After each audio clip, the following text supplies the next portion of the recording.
अस्सलाम वालेकुम everyone. Lecture में खुशामदीद। बिना वक्त ज़ाया किए आज जो है ना हम स्टडी करेंगे ओटाइटिस मीडिया। सही है। ओटाइटिस मीडिया एक डिसऑर्डर तो है, एक डिजीज़ तो है, लेकिन इसका जो रिलेशन विद रिस्पिरेटरी सिस्टम है ना, वो किस तरह बन रहा है, हम इसे रिस्पिरेटरी डिजीज़ में क्यों पढ़ रहे हैं, वो आज हम स्टडी करेंगे। ये एफएससी सेकेंड ईयर की जो जितनी रिस्पिरेटरी डिजीज़ है ना, उसमें से एक डिजीज़ है जिसे हम क्या कहते हैं, ओटाइटिस मीडिया कहते हैं। ये बहुत ही आसान है, बिल्कुल ही ईजी। इसका जो मैकेनिज़्म है ना, ये बिल्कुल ही आसान है। सही है ना। तो आज जो है ना ओटाइटिस मीडिया का सिंपल अगर हम देख लें तो ओटाइटिस मीडिया जो है ना, ये ओटाइटिस मीडिया ओटाइटिस असल में एक जो है ना एयर की बात हो रही है और दूसरा जो है ना इन्फ्लेमेशन। ठीक है ना। एयर और inflammation, inflammation in the air, लेकिन कौन सी एरिया पर? मीडिया। मीडिया का क्या मतलब है? मीडिया का वो मतलब यहाँ पे नहीं है, इसका मतलब है मिडल एयर। ठीक है ना। तो inflammation in the middle ear is known as otitis media. सही है। मैंने एक लेक्चर में आपको बताया भी था कि आइटिस का वर्ड जहाँ पे भी यूज़ हो ना, तो इसका क्या मतलब है? इसका मतलब है इन्फ्लेमेशन। और इन्फ्लेमेशन में क्या होगा, कुछ साइन एंड सिम्टम्स होंगे। वो साइन एंड सिम्टम्स क्या हो सकते हैं? वो हमारे पास हीट हो सकता है, वो हमारे पास स्वेलिंग आ सकती है। सही है ना। तो ये सारे कुछ साइन एंड सिम्टम है। लॉस ऑफ फंक्शन आ सकती है। सही है ना। तो ये सारे साइन एंड सिम्टम्स हो सकते हैं इन्फ्लेमेशन में। लेकिन जब ये इन्फ्लेमेशन मिडिल ईयर में हो जाता है, उसे हम क्या कहते हैं? Otitis media. अब आते हैं मैकेनिज्म के बारे में।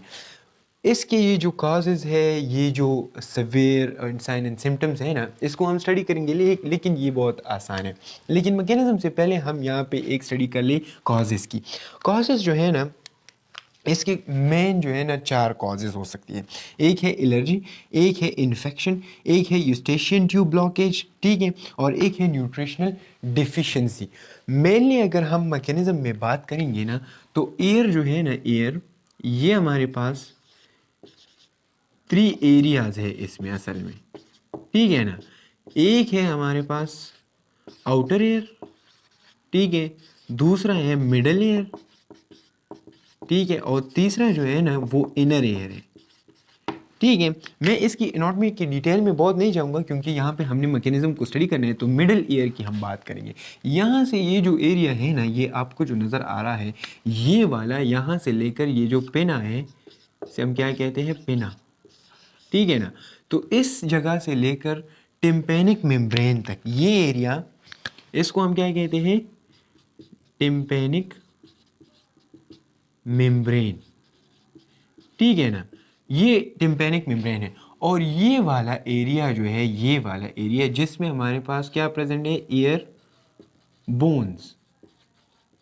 ठीक है ना। ये एयर बोन्स यहाँ पे प्रेजेंट होते हैं, जिसे हम एयर ऑसिकल भी कहते हैं। सही है।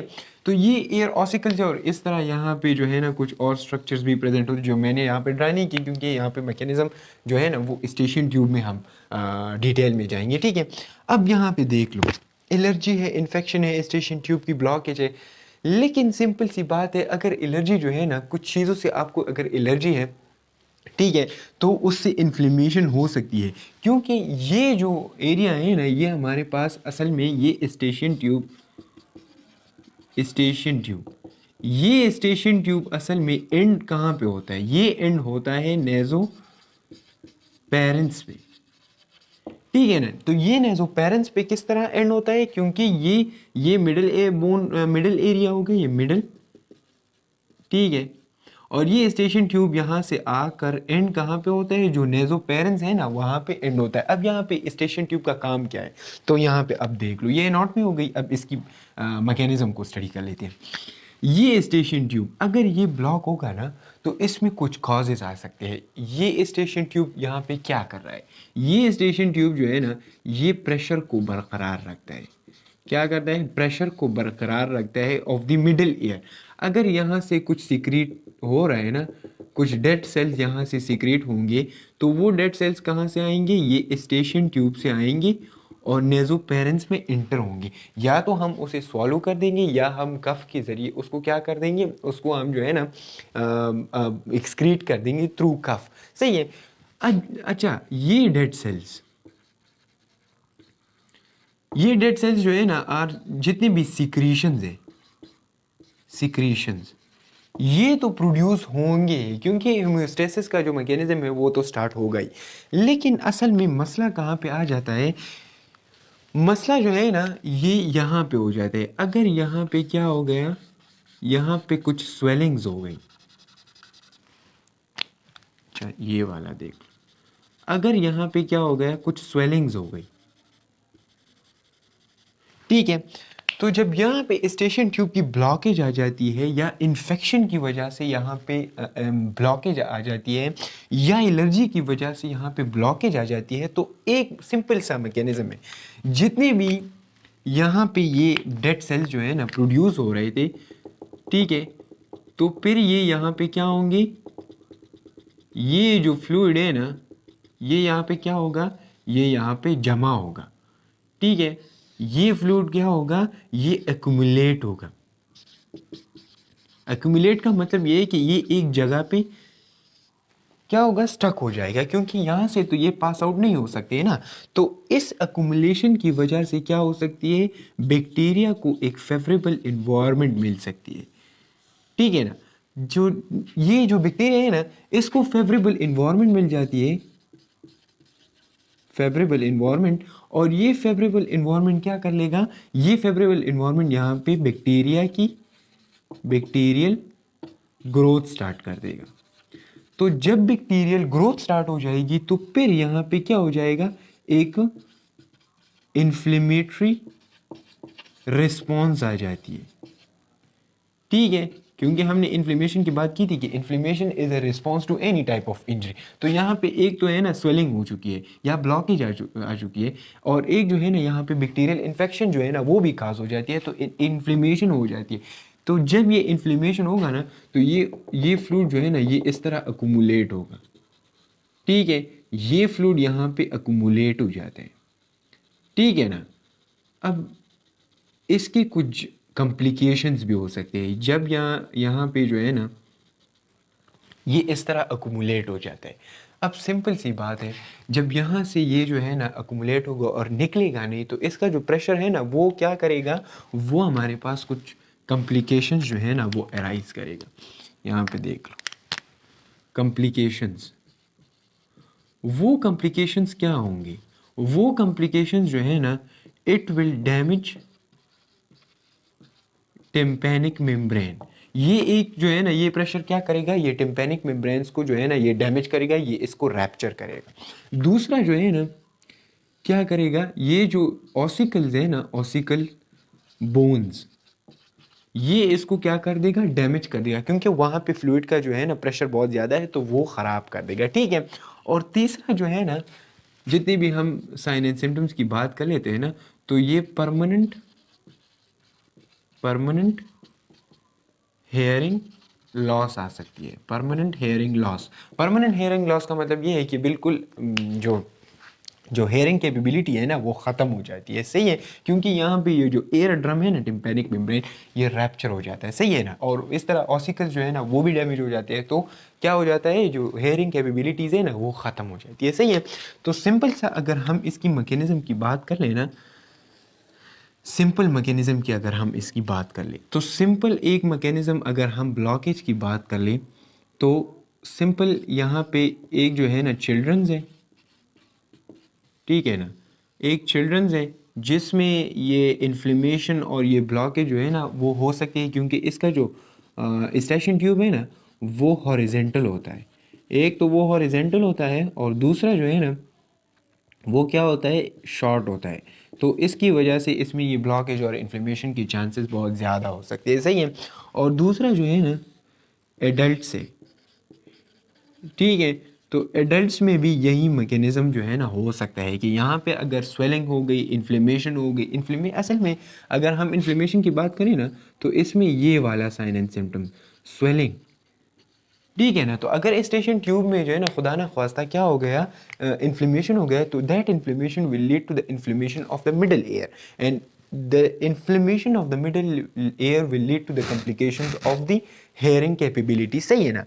तो ये सारा मैकेनिज्म है किस चीज़ का, टिम्पैनिक मेम्ब्रेन से रिलेटेड, फिर एस्टेशियन ट्यूब से रिलेटेड, एलर्जी से रिलेटेड, ठीक है ना।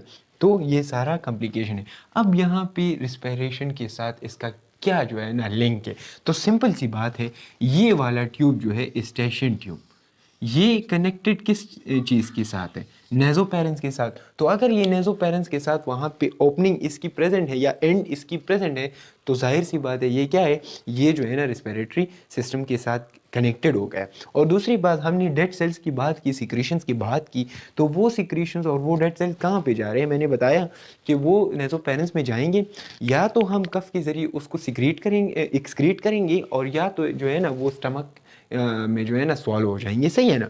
तो इसका कनेक्शन इसलिए यहाँ से प्रेजेंट है।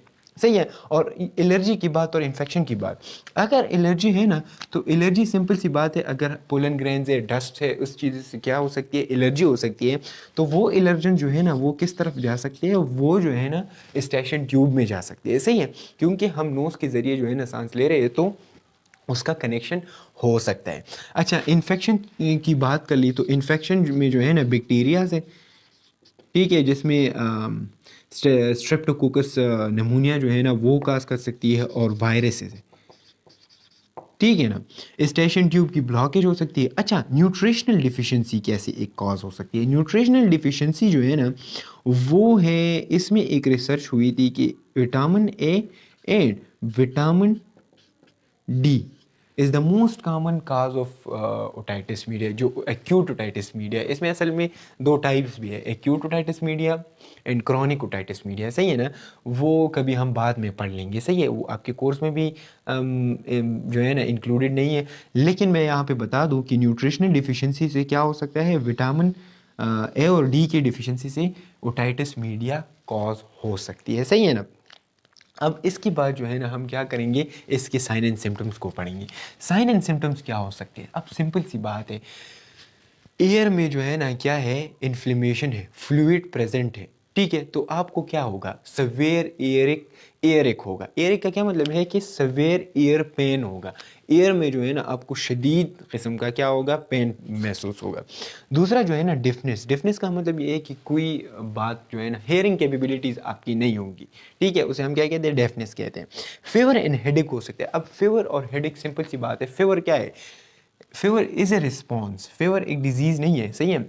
जो बुखार है ना वो एक डिजीज़ नहीं है, वो क्या है, वो हमारे पास एक रिस्पॉन्स है towards the any stressful substances, ठीक है ना, एनी स्ट्रेसफुल सिचुएशन। सही है।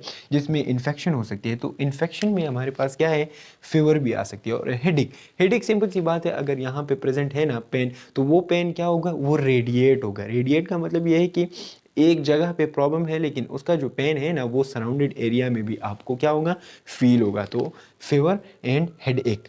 अब इसके बाद buzzing in the air. Buzzing in the air का मतलब ये है कि ringing sounds in the year, ठीक है ना। आपको जो है ना वो क्या क्या कहते हैं उसे हम, रिंगिंग सी जो साउंड्स होती हैं ना वो आपको क्या होंगी, जब सिंपल सी बात है, जब बम ब्लास्ट हो जाता है। सही है ना। और अगर हाई क्वालिटी साउंड या हाई वॉल्यूम साउंड कान में पड़ जाती है, तो आपकी जो हेयरिंग कैपेबिलिटीज़ है ना वो क्या हो जाती है, वो कुछ टाइम के लिए स्टॉप हो जाती है, और आपके कानों में जो है ना बजिंग सा जो है ना साउंड प्रोड्यूस हो रहा होता है। तो उसका जो मतलब क्या है, ये बजिंग इन द एयर उसको हम कहते हैं, ठीक है। इसमें एक और भी है। अब इसके बाद जो है ना लास्ट वाला जो है sense of fullness in the air. Sense of fullness in the air का मतलब ये है कि आपको ये इस तरह का महसूस होगा कि कुछ ना कुछ जो है ना वो मेरे कान के अंदर क्या है, आपको महसूस होगा कि कुछ ना कुछ इसके अंदर प्रेजेंट है। और वो प्रेजेंट क्या होगा, वो यहाँ पे जो एक्यूमुलेट हो रहा है ना, ये वाला जो क्या है, ये पस जो एक्यूमुलेट हो रहा है, ठीक है। और ये पस दो चीज़ों पर मुश्तमिल है, एक WBCs, ठीक है, और एक जो है ना बैक्टीरियल सेल, ठीक है ना।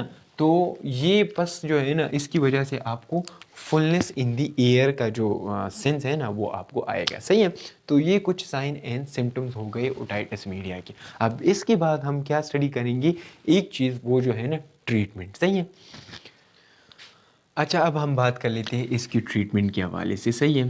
ट्रीटमेंट ज़रूरी है क्योंकि ये कॉम्प्लिकेशन काज कर सकती है, लॉस ऑफ हेयरिंग जो है ना वो काज कर सकती है। तो सिंपल सी बात है, इसकी जो ट्रीटमेंट है ना 80% केसेस ये ख़ुद ब खुद ही ठीक हो जाती है, सही है। और ये कितने डेज़ में ठीक होते हैं? 3 to 4 डेज़ में क्या हो जाते हैं? ये ख़ुद ब खुद ही ठीक हो जाता है, सही है। अगर ये जो है ना, अगर केस जो है वो क्या हो गए? कॉम्प्लिकेटेड हो गए, ठीक है। तो कॉम्प्लिकेटेड केसेस के लिए हम क्या करेंगे? अगर वो 3-4 दिन में खुद ठीक ना ही हो तो उसके बाद हम क्या करेंगे? उसके बाद हम इसे हम क्या कहते हैं? Severe cases. तो सवेयर केसेस के लिए हम एंटीबायोटिक यूज़ करेंगे, ठीक है। एंटीबायोटिक्स यूज़ कर सकते हैं, सही है। इसके अलावा हमारे पास जो है ना पेन किलर्स यूज़ कर सकते हैं, ठीक है। एंटीबायोटिक्स जो है ना वो इन्फेक्शन के लिए यूज़ कर सकते हैं, ठीक है। और पेन किलर जो एयर पेन एंड फीवर जो है ना उसके लिए हम यूज़ कर सकते हैं। मिसाल के तौर पर अगर हम पैरासीटामोल की बात कर ले, पैरासीटामोल और एस्प्रिन, तो ये दोनों क्या है? ये दोनों, इसमें दो कैपेबिलिटीज़ प्रेजेंट है। एक जो है ना ये दोनों एनाल्जेसिक्स है और दूसरा जो है ना ये एंटी पायरेटिक्स है, ठीक है। एनाल्जेसिक्स का मतलब ये है कि जो ड्रग्स पेन के लिए यूज़ हों, और एंटीपायरेटिक का मतलब ये है कि वो ड्रग्स जो फीवर के लिए यूज़ होती है, सही है। तो उसके लिए हम एंटीबायोटिक्स और पेन किलर्स को यूज़ कर सकते हैं। एंटीबायोटिक प्रेस्क्राइब हो सकता है, पेन किलर जो है ना वो उसके साथ साथ जो सिम्टोमेटिक ट्रीटमेंट है उसके लिए यूज़ कर सकते हैं। अब जो है ना ये हमने तो ट्रीटमेंट की बात कर ली। ट्रीटमेंट जो है ना चिल्ड्रन की अगर हम बात कर ली, चिल्ड्रन की, तो उसमें जो है ना ये जो ओटाइटिस मीडिया है ये रिकरेंट होता है। रिकरेंट का मतलब ये है कि बार बार जो है ना उसको ओटाइटिस मीडिया होता है। तो उसके लिए हम क्या करते हैं? उसके लिए हम एक प्रोसीजर यूज़ करते हैं। जो एयर ड्रम है ना, एयर ड्रम, उसमें एक स्मॉल होल कर देते हैं, ठीक है ना। उस स्मॉल होल के ज़रिए जो ड्रेन है ना, जो फ्लूइड है, फ्लूइड जो पस है वो क्या हो जाता है? वो ड्रेन हो जाता है, ठीक है ना। तो उस जो यहाँ पे अगर हम देख लें, मिसाल के तौर पर ये टिम्पैनिक मेम्ब्रेन हो गया, तो उसमें क्या कर लेते हैं? ये एक स्मॉल सा जो है ना, मिसाल के तौर पर यहाँ पे एक स्मॉल सा जो है ना होल कर दिया, ठीक है। और उसके लिए एक ट्यूब यूज़ होता है, उसको हम टिम्पेनेस्टोमी कहते हैं, टिम्पेनेस्टोमी, टिम्पेनेस्टोमी ट्यूब, ठीक है। तो इस टिम्पेनेस्टोमी ट्यूब के साथ वो क्या कर लेते हैं? वो इसको ड्रेन आउट कर लेते हैं। ड्रेन आउट का मतलब ये है कि ये इसको बाहर निकाल लेते हैं, जो मिडल एयर है, इसके बाद जो ये एरिया है, इससे वो फ्लूइड को क्या कर देते हैं? आउटर एरिया की तरफ जो है ना वो ड्रेन आउट कर देते हैं, ऐसा ही है। तो ये रिकरेंट, जो जितनी भी रिकरेंट ओटाइटिस मीडिया होते हैं ना उसमें यूज़ होते हैं। अब सिंपल सी बात है, हमने तो यहाँ पे ट्रीटमेंट की बात की, लेकिन हम इसको डायग्नोज किस तरह करेंगे? डायग्नोज का मतलब ये है कि हमें किस तरह पता चलेगा कि ये जो है ना ये प्रोसेस जो यहाँ अंदर हो रहा है ये ओटाइटिस मीडिया ही है या नहीं, ठीक है। तो उसके लिए हम जो है ना एक डिवाइस यूज़ करते हैं जिसे हम क्या कहते हैं? ओटोस्कोप। ओटोस्कोप जो है ना ये एक डिवाइस है, ठीक है, जिसको अगर एयर के जितने भी प्रॉब्लम्स होते हैं ना, तो अगर जब आप डॉक्टर्स के पास जाते हैं तो उसके पास एक डिवाइस होता है, सही है। तो वो उसके अंदर इस तरह देख रहा होता है, मैं यहाँ पे डायग्राम जो है ना उसकी डाल दूंगा, ठीक है। तो उसमें क्या प्रेजेंट होता है? उसमें लेंस प्रेजेंट होता है, लेंस, ठीक है। और वो उस लेंस के ज़रिए क्या करते हैं? वो जो है ना अंदर की जितने भी स्ट्रक्चर्स होते हैं ना उसको स्टडी कर रहे होते हैं कि आए इसमें जो है ना फ्लूइड प्रेजेंट है, कितना फ्लूइड प्रेजेंट है, इसमें इन्फेक्शन हो चुकी है, ऑसिकल्स की जो बोन्स है वो कितनी कॉम्प्लिकेटेड जो है ना हुए हैं, इसके अलावा टिम्पैनिक मेम्ब्रेन की डैमेज तो नहीं हुई। तो हम इस ओटोस्कोप के ज़रिए पता लगा सकते हैं, सही है। और ये जो है ना एमसीक्यूज़ के हवाले से भी इम्पॉर्टेंट है, सही है। तो ये इसका जो है ना ट्रीटमेंट और डायग्नोसिस। इसके बाद जो है ना हम क्या स्टडी करेंगे? इसके बाद जितनी भी डिजीज़ है, लोअर रेस्पिरेटरी की, नमूनिया है, लंग कैंसर है, हम उसको स्टडी करेंगे, सही है। तब तक के लिए इजाज़त है, चैनल को सब्सक्राइब करें और जितने भी स्टूडेंट्स हैं उसके साथ शेयर करें। अस्सलाम वालेकुम।